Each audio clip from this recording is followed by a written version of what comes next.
apenas 7 meses de vida, eu fui dado como morto pelos médicos por causa da desnutrição. Naquela época, minha mãe era feirante, ela não tinha tempo de cuidar do seu filho.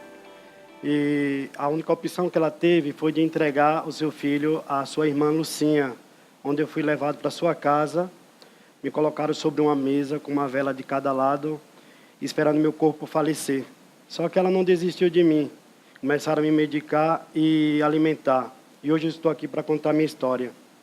Nasci na cidade de Senhor do Bonfim, nordeste da Bahia, filho de Ronaldo Martins e Alaide Martins, e dos meus queridos irmãos, Mônica e Antônio Carlos. Eu sempre sonhei em vir para São Paulo para estudar e trabalhar, para ajudar meus pais, porque eles não levavam uma vida tão fácil e até hoje não levam. Eu ouvi as pessoas falarem que São Paulo que é uma cidade que filho chora e mãe não vê. Eu sentia isso, que eu ia sofrer, né? Mas eu vim para São Paulo quando eu completei 20 anos, através de uma prima da minha mãe, que foi passear na Bahia. Morei com ela durante 8 meses. No início, flores, uma maravilha, mas muito sofrimento depois. Saindo dessa casa, sou grato a essa família por estar aqui em São Paulo, perdoei essa família. Saí dessa casa, fui para os braços de tia Lucinha, que reside aqui em São Paulo. Ela ficou horrorizada pela situação que eu estava passando. Ela começou a me ajudar a procurar emprego. Naquela época eu não tinha dinheiro para pegar transporte, mas o que me ajudava era meu corpo. Eu era mais magro e passava por debaixo das catracas dos ônibus para distribuir currículo em toda São Paulo. Certo dia, a minha tia falou assim: André, tem 2 empresas contratando, uma de telemarketing e outra de faxina. Só que a faxina, pessoal, não era em qualquer lugar, era na universidade em Morumbi. Aí eu pensei que, através do meu trabalho, dentro de uma universidade, conseguiria uma bolsa e mudaria a minha vida. Foi o que eu fiz. Lá vou eu novamente passar por debaixo da catraca e vim para a Vila Olímpia fazer a ficha. 1 mês depois, o RH me ligou e falou: André, você foi contratado. Imagina a minha felicidade. Chorava de felicidade. Lá vou eu novamente, vindo para a Vila Olímpia, passei por debaixo da catraca, foi a última vez que eu passei debaixo da catraca. Peguei meu uniforme verde com o logo branco do lado esquerdo e meu crachá. Eu só tirava o crachá para dormir e tomar banho. Naquele dia, eu saí com o crachá e não passava mais debaixo da catraca, já tinha meu vale transporte. No primeiro dia de trabalho, lá no Centro de Gastronomia do Campus Brás, a encarregada da limpeza, eu sou muito grato a ela, porque ela que distribuía as pessoas, ela falou: André, você vai para o Centro de Gastronomia. Aí eu fiquei pensando, será que lá estuda o corpo humano? Ao chegar no Centro de Gastronomia, eu fiquei encantado. As pessoas todas bonitas, de branco, os chefes, os alunos, aquele aroma de comida, onde eu não ia passar fome, né? E eu pensei, um dia eu vou estar nessa posição, né? Se passaram 6 meses, limpando a gastronomia, lavando aquelas panelas maravilhosas, o banheiro, a coisa mais linda, deixava impecável para os professores e alunos. A encarregada da limpeza me chamou e falou: vamos trocar seu uniforme, será branco. Eu fiquei muito feliz. Não era o branco do cozinheiro, mas era já um branco próximo do aluno. Na época, me deram um jaleco do tamanho GG. Já era o sinal de como meu corpo ia ficar no futuro. E hoje, eu visto GG, né? A Tereza Guerra, que era a coordenadora na época, ela falou assim: André, eu tenho uma proposta para te fazer. Você não quer ficar como monitor no Centro de Gastronomia, ajudando os técnicos na época, era o Lúcio e o Valmir, sou muito grato a eles. Só que sem remuneração. Eu aceitei, claro, é o que eu mais queria na minha vida.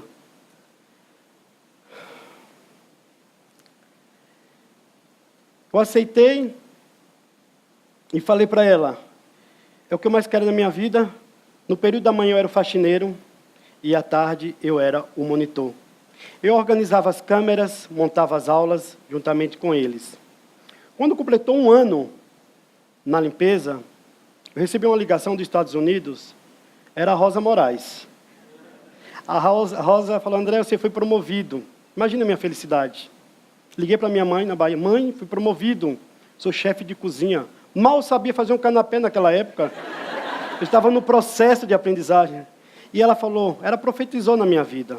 Ela falou assim: André, essa promoção é muitos que virão na sua vida. e isso aconteceu. Mas não esquece, André, de tirar uma foto que eu quero colocar no retrato. Eu comprei um filme de 12 poses, só funcionou uma, mandei para ela. Daí, eu fui promovido a técnico trainee 1, técnico trainee 2, 3, a chegar ao cargo de técnico e líder operacional, responsável por toda a operação do Centro de Gastronomia dos 2 campi. Nessa sequência, eu já estudava. Eu fiz gestão em alimentos e bebida, graduado em hotelaria e pós-graduado. Surgiram algumas oportunidades de ministrar aula em outras universidades, técnico, né, em gastronomia. Eu aproveitei essa oportunidade, principalmente na Gastromotiva, que é uma ONG, que as aulas são ministradas no Campo Centro. Em 2011, aí vem a novidade, Heloísa Rodrigues, que é a coordenadora do curso, falou: André, eu tenho um convite para te dar. Você quer lecionar a disciplina de Fundamentos da Cozinha? Eu falei: sim, claro, eu sou guerreiro, eu aceito essa oportunidade. É o que eu mais queria na minha vida, né? Meu pilar, minha primeira aula, foi juntamente com o chefe Perim, né? Onde ele dava aula teórica para a minha turma e a turma dele, que era a mesma disciplina, e eu era o que fazia a demonstração, que eu aprendi na monitoria. Na sequência, eu comecei a ter a oportunidade, dentro da gastronomia, de assistir aula com outros professores, em outras disciplinas. Então, hoje eu ministro a disciplina de Cozinha Regional Brasileira, Padaria, Pescado, Ciência dos Alimentos e Fundamentos. Eu tive a oportunidade de viajar, minha primeira viagem internacional, para a Europa, um curso em Marbella. Eu ganhei 4 prêmios por reconhecimento acadêmico, pela Embi Morumbi. Amo a gastronomia, amo ensinar, amo a Embi Morumbi. A gratidão, ela é uma dádiva. Eu sou grato, primeiramente, a Deus, a Dr. Gabriel, o ex-reitor da universidade, que, através da realização do seu sonho, eu realizei os meus. Eu sou grato a todos os professores, amigos, mestres, coordenadores, diretores e alunos que passaram e continuam passando na minha vida. Eu sou grato à minha família, de faxineiro a professor. Essa é a minha história. Obrigado e muita axé.